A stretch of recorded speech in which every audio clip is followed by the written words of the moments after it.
the other debate is I've done a bit of homework for this because I've watched twice, having fallen to sleep twice, the very long Ricky Gervais Netflix special where he got into, well, he's got into the trans row, and he's not the first comedian to do this. He's been very sort of inspired by an American comedian called Dave Chappelle, who's in that sort of spectrum of insulting anybody in the name of free speech. Look, it's quite funny, but the motives for this comedy is about challenging issues of free speech, because along the way they sort of make jokes in areas which aren't quite so funny, are they? I mean, he's got every right to be an equal opportunity offender. We'll talk about trans rights, and maybe the trans rights guys and girls and whoever the he-she's have gone over the top here. We'll play a bit of the Netflix clip. Here is Ricky Gervais having a laugh. Oh, women. Not all women. I mean the old-fashioned ones. You know, the old-fashioned women. Oh, God. You know, the ones with wombs. Oh. Those Those dinosaurs is what Ricky Gervais says, and we are absolutely privileged to have in the studio with us, and it's the first time she's actually been into the studio. All the talk TV presenters are jealous because we've got her here first. It's Kellie-Jay Keen. She's the founder of Standing for Women. A warm welcome to you. Thank you so very much. So, you know, we were all seriously annoyed by that enormous male swimmer winning the women's tournament, and, you know, there's a still shot of her jumping into the pool further than her female competition. She was something like the 365th greatest man in the world. She beat Olympic silver medalists to win this title. But, of course, the person that really won it was the person who finished second. This is the abolition of women's sport. It is. Let's say it clear. It is. I mean, he's enormous. He's like 6'4". What? Like, I called her a she, just out of courtesy to her. But like, what? It's a bloke, isn't it? But so what? But what should I? How should I call him? What do I do? Well, personally, I think if you start obliterating language and calling men she and women, then it's an insult to women. Yeah. So I should. So if my instinct is that's a bloke. Yes. And he is pre-op, so he has a willy. It's a him. Well, look, I don't ever use female pronouns or female language for anybody born male at all. It's your prerogative if you do, but I do think it's harmful to women's rights. And that's the thing about this. I am absolutely frontaled by this, because I don't know what to say. I don't know whether I should pay someone that respect if they identify as a woman. I know in other spheres how I should conduct myself, but my education on trans issues, and there are some genuine concerns with real trans issues out there, for someone like me, if my instinct is to say him and he, is that what I should do? This they business as well, that's infuriating. Well, I'm not going to tell you what to do. I think you have to trust your own judgment. But personally, I think that every time we dilute what it means to be a woman and use female language for men, we actually are in danger of obliterating women's rights. Because if we can't talk about something called a woman, and we don't all know in this room what that means when I say woman, if we have to use caveats, if we have to sort of, you know, you say bloke for Will Thomas, now called Leah Thomas, and then you have to say something else which tells us that he's not a bloke, then I just think we're in really dangerous territory. And it's all new and forced, and this is not a natural evolution of language. This is by force. And you're never going to get a woman that's going to transition to a man and beat men at a sport, are you? I mean, that makes it so obvious. Actually, that's the thing. There are sports out there where women are competing toe-to-toe with men. And one of the greatest stories to come out of British sport for about 40 years happened this year, and no one talks about it. What's that? Why? Because it's in horse racing and it's not sexy. But Rachel Blackmore is currently the best British jockey but that's different, in the world. Isn't it? And she won the Cheltenham Gold Cup and she won the Grand National. Right, but that's not about physicality, is it? There's always been female. It's about physicality because the men are small. Okay, and she is the same size and weight as many of the men. But where it's about power, a woman is never going to, a born woman is never going to beat a man. No, where it's but about muscle what and is power. great about that is it's true meritocracy. Yes. That's the great thing about horse racing. And snooker and darts, you could. It doesn't I don't know have if much. snooker is. I think snooker is a strength sport, but certainly in horse racing there is an equality. Exactly, because it's strength. It's about strength. Yeah. They'll never win against. It's amazing. It's amazing what she's done, and she didn't come from nowhere. She's been near the top for about 10 years. Well, we had the Fisherman of the Year yesterday on the show, and it was a woman who's won for the first time ever. So, you know, things like that, where you don't need... It was actually... Good. Yeah, but it's because that you don't need the power and strength. I mean, like that swimmer, swimming is all about the length of your limbs. And that former man was a foot tall, like you said. Her arms and feet are all bigger, so the flippers are bigger. It's so obvious that... Well, go on, sorry. So, Kellie-Jay, I was with Lord Winston this morning, and he actually corrected me on something. And so we were talking about... He went on Question Time because he's Lord Winston, and of course he never gets the J.K. Rowling treatment because he's a geneticist. He's a world authority on this issue. And a man. And a man. And I said, congratulations on what you said on Question Time, where you said, well, I'm afraid I'm going to upset a few people because it's a genetic issue and you can't change the internal parts of a chromosome. So you're a man, whatever you decide to call yourself. That's what he said. And I said, congratulations on a societal issue, point that you made. And he said, it's actually not societal, it's genetic, it's medical, it's scientific. He's right. Well, he is right, and he's also wrong, because it is a cultural... Well, it's a cultural and societal issue. So was I right issue. to say societal? Well, I think so. Look, it's not... Nobody's saying that these people are biologically anything other than men or women.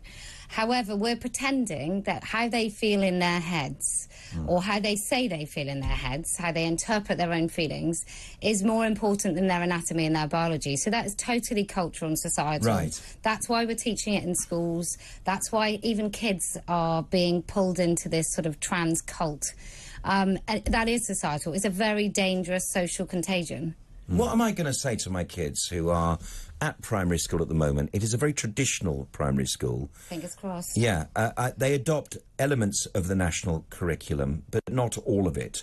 It's a public sector school, it's a state school. However, there are elements of private education within it, and so they take control of those things. What happens when they come home and explain stuff to me which is beyond my pay grade? What am I going to do? Call Lord Winston. Yes. Well, you could do that. Could do. Number one, well done on the good catchment area. Number two, I think what you have to do is you have to, A, always be honest. B, teachers don't know everything. C, go into your school. There are many places you can get a good guide to combat this idiocy. And I would recommend you do that. I had to go and see my own children's school, and they were going to get a lobby group in, a trans lobby group, and I was like, no, you're not going to do that. No. No, it's not going to happen. You came up with something which I think is actually the kernel of the whole debate, which is teachers don't know everything. Yes. In other words, when people are so certain of their position, like so many progressives are, you know, they try to reach for a progressive conclusion to absolutely everything. They don't know everything. No. And that's the key, isn't it? These every single nugget of this free speech is open to debate, which is where the Ricky Gervais thing comes in. Yeah, well, look, he's known about this issue a long time. I can absolutely, can't tell you why, I can absolutely assure you that man is not uneducated, and I don't think it's just a free speech issue. I think the reason he's talking about it is because it's absolutely ludicrous. It was gasping for comedy. I mean, what could be more funny than a 6'4" man racing against women and everyone pretending in that room that he actually was female, and he's in that changing room with those girls, you know, and when they object and say they feel uncomfortable because he's a heterosexual male, they're told they have to be quiet. Their parents were told if they make a fuss or talk to the press, those girls will be out. So it was absolutely gasping. I'm more concerned that people like Jimmy Carr, Frankie Boyle is well on the trans train, but some of these other so-called free speech will say anything comedians are absolutely not touching this with a barge pole. An empty vessel makes the biggest noise. This is Talk TV. It's Jonny Gould and it's Ash. We're here till 1 a.m. Stay tuned.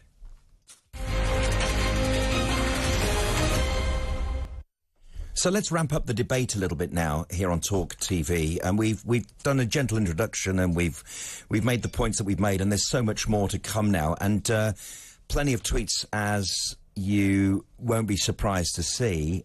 Kellie-Jay Keen is in the studio. She's in the studio with us, and the moving finger writes tweets. Utterly brilliant as usual. She tells it like it is without any cupboard speech. She blows the wokerati nut jobs out of the water. Please welcome Kellie-Jay Keen. She's even got the definition of woman on her T-shirt. Ah, excellent. And what is the definition of woman? Woman, noun, adult, human, female. It is adult, human, female. Womb man, that's what it means. Yeah, womb man, right. Yeah. Right. I'll take it. Yeah. So now we're going to ramp up the conversation here, because in the United States, and we all know what the old maxim is, if it happens in America, it's going to happen here in 15 years' time or so. Mutilating children. Yes. Is that an over-dramatic way of putting it, or is that the real description of what's going on? It almost underplays what's going on. Yeah, it's so barbaric. So in some states in America, age 13, if you're a girl who thinks she's a boy, you can have your breast surgically removed. Puberty blockers might start at the age of sort of 10. There's a... I can't remember what, an endocrinologist, and she will give testosterone to little girls at the age of 8. So, with the consent of the child who is not old enough to make those decisions, or the parents, who's driving this? Well, there's a lot of collusion. So there's doctors, they make quite a bit of money. There's pharmaceutical industry, they make a huge amount of money. They get medical patients for life. Once you can pull a child in at the age of 8, you've got a nice big income from that person. Teachers, counsellors, anybody you would want to go if you had trouble with your child, that's who you can access, who is fully paid up as part of this juggernaut. Bringing kids in. Right, we're going to go to the phones, 0344 499 1000, and Khalid's in Leicester. Khalid, you are on Talk TV. Hi, how are you doing? Hi, Khalid. Welcome. I think, we're entering very dangerous territory now. I mean, in the sense that we're trying to make everything acceptable. If for example, when we were at school many years back, many moons ago, you can say, I remember somebody wanted to marry a sheep in America. That wedding took place. It did happen. That did happen, yeah. Yeah. And what I'm saying is that, how far are we going to, go beyond nature? We're going to dangerous, mad territory whereby our future generation sanity is at stake here. Yeah. Honestly, it's already gone, hasn't it? In some cases, it has gone. It's ridiculous. It is going to such an extent whereby, in the future, you're going to have somebody saying, you know what, I love this house, I'm going to marry this house. Yeah. It's going to get that sort of stage. How do we combat it, in your opinion? What do we do to stop this? You see, you've got to go back to basics. Whenever you go back to basics, look, a man is a man and a woman is a woman. If somebody wants to individually, personally change whatever they want to do, that's individual. But we don't in society make it such that we become, how can I put it, pushed into a direction whereby we're told to accept that is right. No, it is not right. If somebody decides they want to, grow different legs, on their body, or do all sorts of crazy things, whatever they want to have 20 eyes, for example, stuck on their stomach. You can identify as an octopus, then, I suppose. If somebody wants to do individually, personally, that's up to them. But we cannot make that a norm in society. Because and not for children, never for children. No, what I'm saying about our future generations, what the heck are we teaching them? If we look 20 years down the road, if we don't stop these things now, 20 years down the road, our children say, what the heck did you do to us? Wasn't there a class where one girl decided what she wanted to be a boy, and sort of the other girls in the class were sort of copying, I also can identify, and it was sort of, it's a bit of peer pressure, and there was that sort of thing happening. It's a social contagion, so once somebody gets, and you get so much attention, you become the sort of king or queen of your class. Your teachers have to call you by a different name and a different pronoun. And there was a girl that changed her mind, didn't it? She transitioned to a man, then she goes, I regret it now. I was in the Court of Appeal for that case. It was frightening how learned people were talking about 10-year-olds consenting. Kellie, you and Whose Army, it's not just you, is it? There's a group of you who are fighting this, because I would imagine your inbox is overwhelmed. 100%. Look, from all over the world. So I sell these T-shirts as part of raising funds to continue my campaign. I've sent T-shirts to 1/4 of the countries in the world. Like, it is touching everywhere. It's textbook. There's many different threads of different approaches in the UK of how we're fighting this.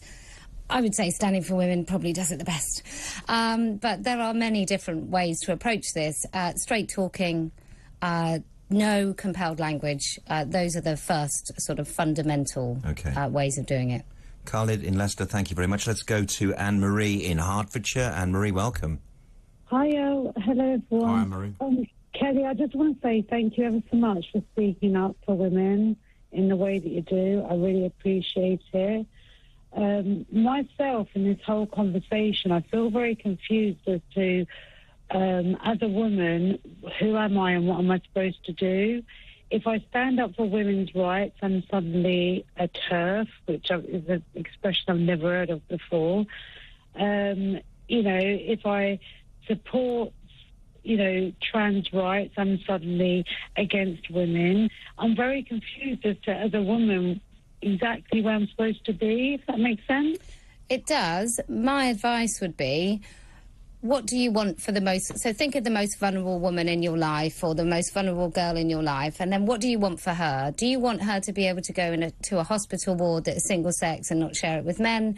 Do you want that person to be able to... that girl to be able to go in a public toilet and not have to share it with a man? So I think we have to forget what people are going to call you. You have to stand by what you fundamentally believe to be right.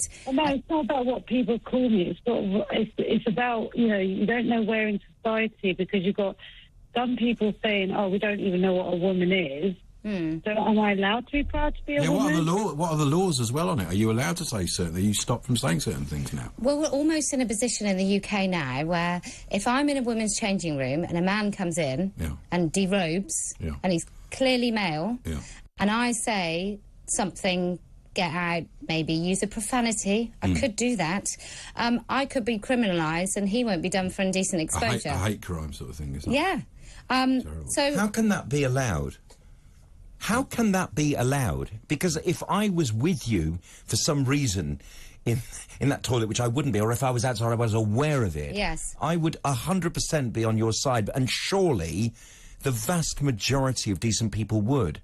Why can't we just stand up against this? Well, this is a really tiny, noisy minority. It is, but they're powerful, and they're only powerful because we're not standing up to them as a sort of general public. Well, that is true, but that's because what's happened before anybody knew what was going on, there's been this really covert operation in order to get people into positions of power and to influence legislation. So by the time anybody's like, hey, what's happening, there's already crimes in place to criminalise anybody. Let's go straight to the lines again and join Mike in Manchester. You're on Talk TV, Mike. Hi, how you doing? You okay? Hey, good, thanks. Cool. What's your question for Kelly?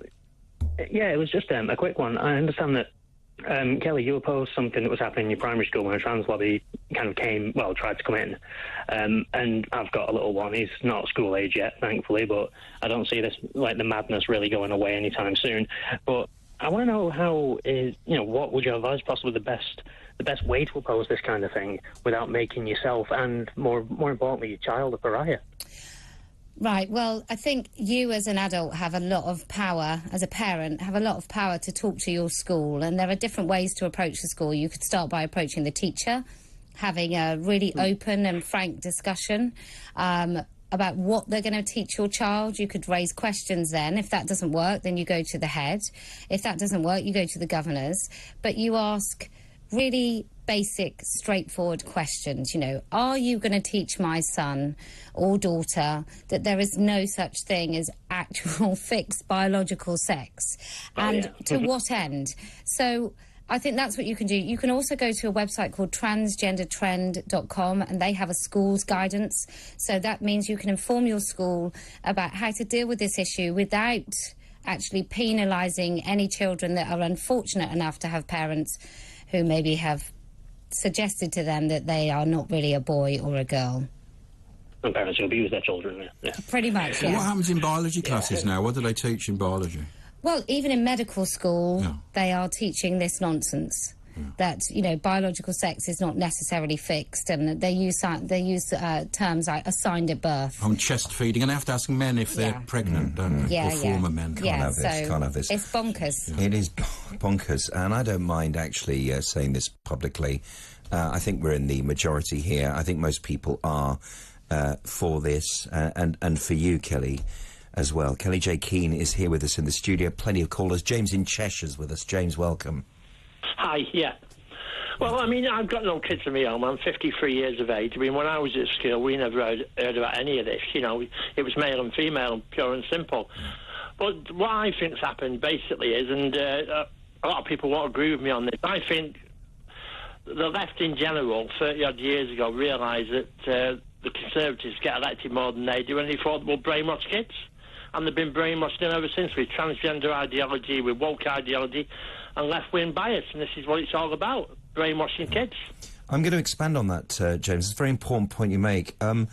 We need to stand by our beds as who we are. Do you think some of the kind of moorings, the social moorings, have come up, enabling this vacuum of new belief systems coming in? If people perhaps resorted to perhaps who they were in religious terms, that you would be more certain of your position. So, for example, if you're a Catholic, and the Catholic Church has a very clear view on this, the Jewish religion has a very clear view on this. I don't know what the Church of England's going on about at the moment, but that's not the point. And Islam, of course. Can't you just say, but I am a Hindu, I'm a Sikh, I'm a Jew, I'm a Muslim, I'm a Catholic? No. Well, I would have thought so until we had the parents in Birmingham, where their school was targeted by a woke activist, and I think he was a head teacher there, and he wanted to introduce LGBTQ plus nonsense, and I don't mean that LGB is nonsense. I mean that it's totally co-opted by T. So when you talk about LGBT, you're really only talking about T. And that teacher targeted a very religious school where the majority of parents were Muslims, and I would have said 2 years before that, if you'd had Islam versus, or Muslim people versus LGBT, the Muslims would have had it. And unfortunately, this agenda is so powerful, it even went against the religious freedom of those parents. Kellie-Jay, why is it so powerful? Who's running this? Who are they?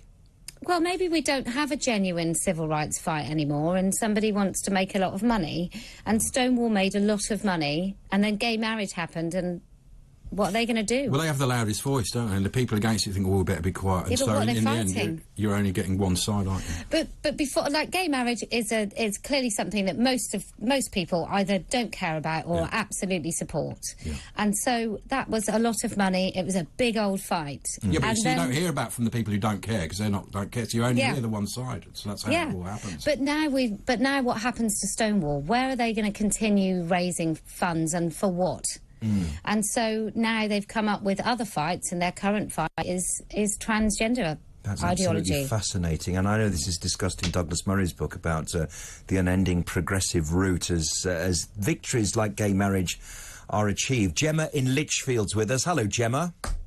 Hi. Hi, Gemma. Sorry, I've never spoken to you before. Well, it's our pleasure, and you're welcome. You've spoken to me before, Gemma. Yeah. So what do you want to talk about? What do you want to say? Oh, I've just got a little story. It won't take long. It's nothing to do with Wales. So I was on radio one night when I was feeling bipolarish, and I retold a story of when I was a manager of a girls' football team. Yeah. And it was a long way back in, kind of a long time ago. Like, it's the kids that were playing are little dots. Yeah. Then. But now they're grown women. Yeah. And it turned out my team lost 7-0. They were all girls. But one of the girls, and the BBC said, when I retold this story on the best other broadcast, please just leave out the trans bit. So now I'm not going to leave out the trans bit. What is the trans bit? The trans bit is, I said, the captain of the other team that beat us 7-0 identified as a boy, and the whole of the greenery where we was, because it was like, do you remember that thing, Ash? Building for the Future, was it? Or green parks for everyone, was a boy, and she, bless her, was going around saying, I'm a boy! And then all my team were going, she's a boy! And the BBC said, you can tell the whole story, but it's a bit touchy at the moment, don't mention that bit. And I just thought, ah! Thank you, Gemma. Thanks, Gemma. Okay. Good. Well, I don't think we've got... Well, I mean, unless... You know, we've got Ken in London now. Let's move on to Ken. Hello, Ken. Good evening. You're with Kellie-Jay, Jonny and Ash, here on a Saturday night. What's your question? I don't have a question. I've just got some statements, if you don't mind. Fire away. A woman is a grown female human being, as your guest has already said. A woman has a womb, a uterus, and a cervix. And there are only two sexes, male or female. And there are only two genders, male or female. To say there are 100 genders is absolute nonsense. Now, how can we get delivered from this folly which has taken over the nation? I can tell you how we can be delivered from this foolishness. We must get back to our nation's Christian foundations and the teachings of the Bible. Marriage is for one man and one woman for life. The family unit consists of a father, a mother, sons and daughters. This is God's foundations for humanity. Now, we have went into this sexual madness because we now mock the Bible, we mock Jesus Christ, we mock our Christian heritage, and our nation is now on the highway to hell. This is serious trouble, dear friends. We need to waken up. Ken, we've spoken before, and I'm one of the only presenters who will not mock you for your beliefs, because I think that is a fairly decent thing. It's something that I reached out to you for just before the break, Kellie-Jay, that actually you have to have a certainty in who you are. And I think people are on the back foot because they've suddenly forgotten where they came from, who they are, whether they are Christians like Ken or Muslims or maybe like Khaled, I'm just assuming probably is, etc., Jewish people, etc. This is, we've got to remember who we are. Well, I speak as what I call a gold star atheist, which means I've never actually believed in God. You don't have to have a religion to be on a certain side, but I'm just saying that there has to be a certainty, a self-respect, a starting point. Well, I would agree, but gold star atheist. Unless you're a nationalist or have, like, extraordinary patriotism, then I would suggest that a religion actually is more of a sense of belonging. And as we recede from collective beliefs, whatever they might be, and I would say that in this country Christianity would have been a collective belief, and we shared that they overlap with Judaism and all other world religions. But as we recede from that, then I feel that the vacuum created is the worship of oneself. Yes. And I think that is strange. Ken, what do you make of that, Ken, as a believer, as a Christian believer? That is a wonderful statement that lady just mentioned here. The worship of self, that's one of the extreme forms of idolatry, to worship self. Now, the human body is precious. The design in the human body is absolutely amazing. And if somebody wants to find out about that design, check out creation.com. It's totally scientific. It's not religious. Creation.com. Now, the human body has to be honoured, not abused. The human body today is dishonoured, abused, and treated as merely a sexual... But I think, Ken, you depart from Ken's views on homosexuality. You think that's an abomination, don't you, Ken, as well? And, you know, you think that should be... You know, you should only be a man and a woman. It should all be in marriage. That's your views. The Bible teaches that all sexual relationships, homosexual or heterosexual, outside of a lawful marriage between one man and one woman, are sinful in the eyes of God. All sexual relationships, heterosexual or homosexual, God is against them, and God brings his judgment on those who are committing these sins. But he offers us forgiveness and a change of our lifestyle if we want it through Jesus. Now, I'm not a madman. I love Jesus, my Lord and Saviour. We are ashamed in this this country, especially the Church of England, to speak up boldly and honestly about Jesus and the teachings of the Bible. We are afraid to offend people, but Jesus offended people, and he was actually killed because he spoke the truth. Ken in London, it's time for a break here on Talk Radio and with Talk TV, and we've got loads of calls. Not surprisingly, Ken on absolute top form tonight, says Steve in London. It's Jonny and Ash, and it's Kellie-Jay Keen in the studio. She's standing for women right here. Saturday night, Talk TV. Welcome back. You probably know Real Madrid have won the Champions League for the 14th time. We'll talk to Toby Gillis in the next hour about that, because what I'd say about the Champions League is it's the best football match in the world, if not the biggest football match. So we'll talk about how Liverpool have lost a final, Real Madrid keep winning. But in the meantime, we are talking about the trans debate with the one and only Kellie-Jay Keen. Fabulous to have you in the studio this Saturday night. The calls are hot, hot, hot. Let's go straight to them. Ian in Bristol. Ian. He's not there. And Q. Jimmy. Jimmy in Birmingham. Yeah, hi, Jonny. How you doing? Yeah, I'm all right, thanks, Jim. How are you? Not bad. I'd like to say hello to Ash. All right, Jimmy. Where are you in Birmingham? Coolest dude on telly. Thank you, man.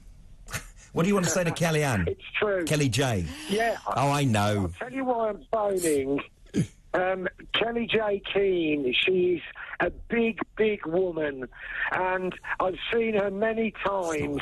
I think she's fantastic. And, you know, they keep trying. I've seen her in other things, and they try and catch her out and trip her up to make her say things so they can get an excuse to cancel her and rubbish her. You know, and she doesn't fall for it because she's very clever and intelligent. And I'd just like to say to her, I think she's marvellous, and well done. Jimmy, thank you very much. You very guys, much. fan club number probably 1,000. Everyone loves Kellie-Jay. That's why she's here in the studio. And we're not going to... I mean, it's fair enough to challenge, because I do want to ask one question after Graham in Stokes on the line. Graham, you're on Talk TV. Hello, Mike. Hello, Graham. It's Jonny and Ash. I'll go Kelly. with Mike. I don't mind. I'll be Mike. I'm sorry. I just want to say a few things if I can. Go ahead. Is that okay? Yeah. I love your show. It's amazing. That's Mike Graham's show. I tell everybody about it. I just want to answer Ken from London, actually, because I'm gay and I'm an atheist. I mean, I don't believe in none of that rubbish about the sky wizard. You know, how can you believe in a book? Don't insult other people's religions, okay? You know, it's okay to... You can not believe in it, but don't insult people in that way. Yeah, but you can do what you want, okay? He's just insulted gay people, hasn't he? Yeah. By saying it's an... He hasn't insulted them. It's an abomination. Used his Christian values. That's not an insult. That's what he believes. He's not insulted you. Well, you're insulted, aren't you, Graham? I am insulted, yeah, and I'll tell you for why. Christianity, whether you're a Christian, whether you're a Muslim, it's all rubbish, in my opinion, and I'm entitled to an opinion like he's entitled to his. Indeed you are. In 2022, people need to get rid of the fear of death, because that's what religion's based on, corruption and the fear of death. Yeah, and power. That's a bit simplistic, but thanks, Graham. Catherine in Cyprus. Catherine. Let's go to Cyprus, where it's lovely and warm this time of year. Catherine, you're with Kellie-Jay. Hello. Hello. I really admire you. I think you're doing a wonderful job, a brilliant job. Thank you. I've recently had a granddaughter. She's now 6 months old. And the idea that you are assigned a gender at birth is totally ridiculous. The baby comes out, you know whether it's female or male, surely. You do know whether it's female or male. 100%. We need to get rid of that word gender. It's nonsensical and... Well, they're the same thing. I think gender and sex are just the same thing, just two different words. Well, Americans didn't like the word sex, did they? Yeah. Damn Americans. No. We've got too many things going on with transgender and all the rest of it. And How come it's increased so much? I don't get it. This is the thing, Catherine, that's a very good question. We talked about Stonewall having won their big generational battle about gay marriage, but with the idea of progressive politics, is just you can never stop winning, and it's now gone into extremist territory. That's kind of what's happened, hasn't it? Yeah, well, look, the explosion is all the places that I'm sure neither of us frequent, which is your more youthful social media. Of which their name escapes me, but my kids are on it all the time. TikTok? TikTok, there's a lot of trans promotion on TikTok. There's a lot of there's a musician called Youngblood, and he brought out a girl onto the stage who then showed her double mastectomy scars, and she got a huge cheer from the audience. It was really profoundly quite upsetting, horrible thing to watch. But it's hysteria.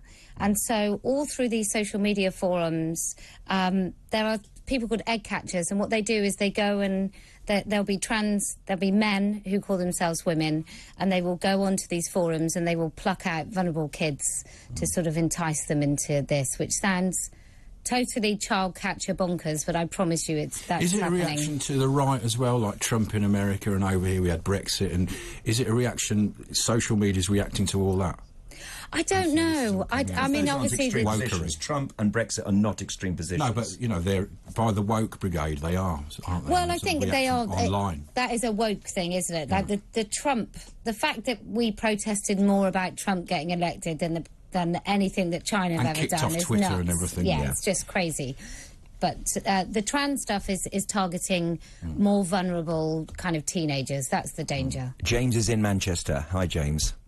Oh, hello, Jonny and Ash, and an especially big hello to Kelly. Hello. Hello, Kelly, who I absolutely adore. I've been following you, by the way, on not just Twitter, but I've seen your interviews all around the world, Fox News, all the rest of it. I think you're doing a fantastic job, and thank God we've got somebody like you. I am horrified. I mean, I am 55, I'm gay, I don't have children, but my sisters have and all that lot.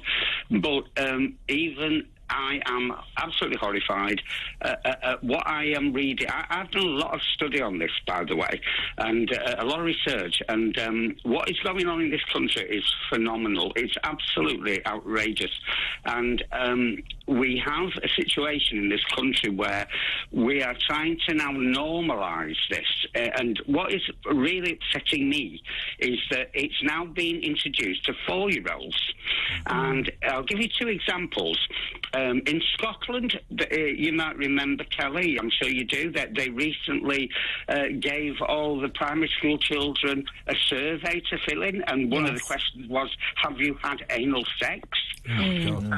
Yeah. And the other example that I brought up on Twitter only 2 weeks ago, I'm surprised I didn't get banned from it, actually, but there was a group of 3 lobbyists that introduced a book to primary schools. They managed to get them into 1,800 schools already in this country. And I looked at the book, and it teaches primary, I think it's 5 in this country now, 5 and 6 years for the class of primary. And it teaches 5-year-olds that there's questions in it. Are you sure you're a boy? Are you sure you're a girl? Did you not know you might not be a boy? And there's an incredible section in that same book. I hope you look it up. I just wish I could remember the name of it. But it's out there. And one of the aspects of this book is it says you will only be defined whether you're a boy or a girl by a doctor somewhere in the hospital. You know, not that you are a boy. It has to be. Well, you gave a phrase out earlier, Kelly, and that's what it said in this very book. It's called "You will defined. You'll be assigned at birth." Right. Yes. And and that's what you said. Thank you, James. Kelly, are the government doing enough to counter this sort of incursion into the national curriculum? Absolutely not. They're no. not, are they? No, they're not. They really need to get on this. Well, it's quite gutless. I mean, Savage Javid said something about not transitioning kids or about women needing autonomy. Boris said something else. It's really not filtered down more than a couple of sound bites. The Education Secretary is in charge of the curriculum. Surely, I mean... Well, you'd think, wouldn't you? You'd think, look, I mean, do they teach other dangerous ideologies in school? No. Do they say there's two sides to smoking? Like, some people really love it and it's also bad. No, they don't. So it's politically... Well, it's just cowardice. Donna in London. Hello, Donna. Hi. Hi, Donna. What do you want to talk about? What do you want to say? Yeah, well, I just want to say that, you know, I'm a big trans supporter. I've got trans friends, I've got lesbian friends, gay friends, and everything like that. But what concerns me more is this question about what is a woman. And I would just like to say what I think a woman is I was born a female girl, and I was born with a womb, I was born with ovaries, and I was born with a vagina. And that makes me a female. Yeah. A trans woman has surgical and medical intervention to make them a female, and that's fine too. But I would still like to keep my rights as a woman, a biological woman, to say that I am a woman. Well, I think that is your right. I mean, I don't actually think that anybody can change sex, but I'm more than happy that you want to be recognised as a woman. I think it's important. Kellie-Jay, I want to just unpack the genuine concern of real trans issues, of people with real sexuality problems, because you have a sympathy for those people too. So, for example, someone like Kelly Maloney, for example, used to be Frank Maloney. What's your position on her? Well, she is a her, isn't she? Absolutely not, no. She's not a her, even though she's had the operation. I don't think that any man can ever change sex. I don't think any human can ever change sex, and I don't agree that anybody should be afforded the right to compel my speech to recognise any such thing, because I just don't think it's real. I certainly wouldn't read... If I was sat in a room with Kelly Maloney, I certainly wouldn't read him as anything other than male. That's good to know, and thank you so much, Kellie-Jay Keen, standing for women. A lot of love here in the studio and out there. Thank you so much for a gripping hour. It's Jonny Gould, it's Ash. We're here on Talk TV. We're here for another 2 hours. We're here all the way to your Sunday morning, so make sure you stay tuned. Call us 0344 499 1000.